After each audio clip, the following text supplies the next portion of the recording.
Hey everyone, how's it going? Matt Drabo here. So it's been a week since the Walmart pepper spray incident, and I kind of wanted to give you guys a recap of the week that happened. So the last video I posted was the stuff about my KTLA interview last Friday, which I linked to the interview in the video if you guys saw that. I'm happy to say that they did take my words to heart and they didn't, make it more sensationalized. In fact, I got a call about that from the reporter later on the evening to confirm that that didn't happen. And I felt kind of like a jerk, but it is how it is. Anyway, so I wanted to give you guys a recap of the general events of that night from my perspective, because that's one of the things that I feel that's been overhyped in the situation. And so it's kind of like this: we get to Walmart at 10 o'clock on Thursday night. We wanted to get there for the deals, and people asked me what I was there looking for, and I was there to get Xbox games and Blu-rays. That's what I was there to get, and wasn't really. There wasn't a lot of direction of where things were. There wasn't a lot of idea where anything was. We were just kind of wandering around trying to get to the entertainment section, which is in the far back corner.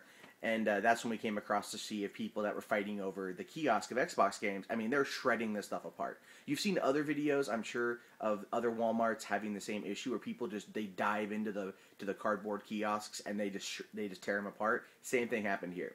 Right, so that was when Melissa pulled out her phone and started recording, was because of just the crowd and the sea of people. It wasn't until after we were done recording, if you listen to the last little bit of the video, you'll hear her start to cough, and that is when we recognized the pepper spray.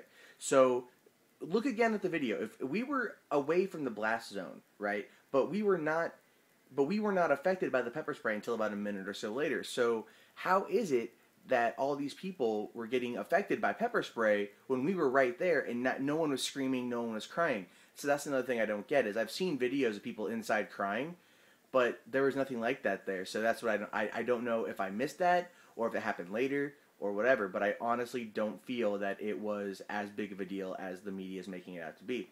Across the board. I mean, it's a big story. Pepper spray is a big issue right now with the whole Occupy Wall Street thing. I understand that, but it's just kind of interesting. The woman came forward Friday night after my interview aired with KTLA. And I'm not saying that had anything to do with that. I just, maybe. Nah, I know. She came forward, which was the right thing. Police did not prosecute her. They didn't arrest her. They took her information down. They sent her home. That was it. No statements been made. No formal stories come out on her part, but they're still investigating the situation. So that only means that it wasn't as bad as people were making it out to be. People were vilifying her without knowing her side of the story. So, ultimately, if you think about it, she may have been in self-defense. Again, we don't know. I'm not saying she was. I'm saying it's a possibility. But the police are now not calling it competitive shopping anymore. They're saying this, everything's still under investigation. So that's good. And then, we got tons and tons and tons of media requests for the video. So it was seen on Fox, on CNN, on KTLA, on NBC, and multiple other outlets throughout the country and the world. Too many for me to count. I don't even know half of them because people just linked it to YouTube and that was about it, which is fine. It was a pretty fun ride this week. You get those 15 minutes of fame, I guess, or something that you shot, and it's a lot of fun. But it does come with its consequences. I had the video. I've probably filed 8 or 9 copyright claims against the video right now. People stealing it, re-uploading it, and then trying to sell you something. So got rid of those. I had one gentleman who's probably going to watch this, who emailed me saying that he was in the video and he was ashamed that he was in the video and he wants to be taken down. Wanted me to take down the video and edit out the stuff where he's in there. But he also did not give me any information about what he looked like or who he was, just saying that he was in the video. So I told him, no, I'm not going to take down the video. Then the guy decided he wanted to file a privacy claim, which I thought was really funny because it's a news story ultimately, and there's no identification of any person involved, so really a privacy claim won't work here because your name, your face, your date of birth, your address, your information, none of that is present. However, I did look at the video again and I did find the guy based on his name. I won't tell you his name, but based on his name, I was able to find who he was in the crowd, and it's kind of funny. It's almost like a Where's Waldo, so keep an eye out, and you'll find it. So I thought that was kind of funny too, because I'm waiting for YouTube to look over the video again and just go, no, this is a news story. I'm sorry, your claim holds no grounds.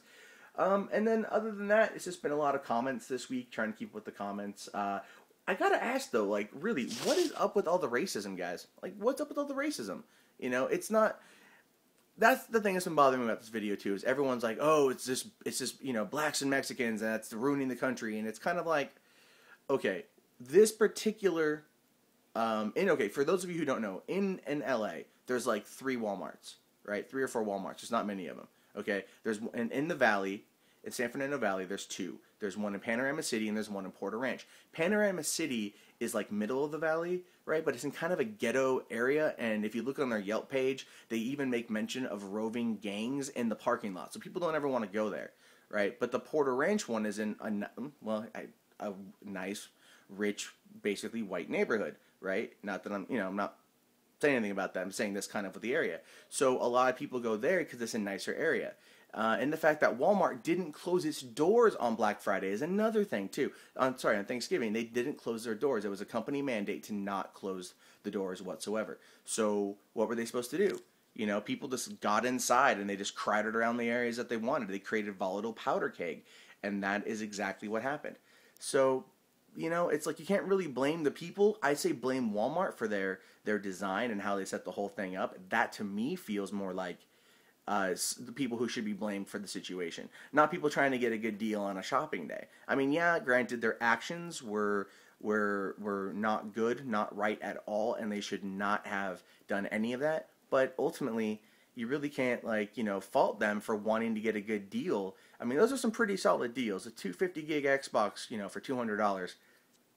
I paid $350 for mine with tax. So, hey, you know, but yeah, it's been an interesting week. Who knows what's going to happen from it? I really hope this woman comes forward. But keep the comments coming. You know, if you guys have any questions, anything else, feel free to ask. I'll answer them here. And thanks for keeping up with the video, and thanks for keeping all the comments coming. And hopefully I can get some more good footage for you guys down the road. That's the goal. So I'll see you guys later. Bye.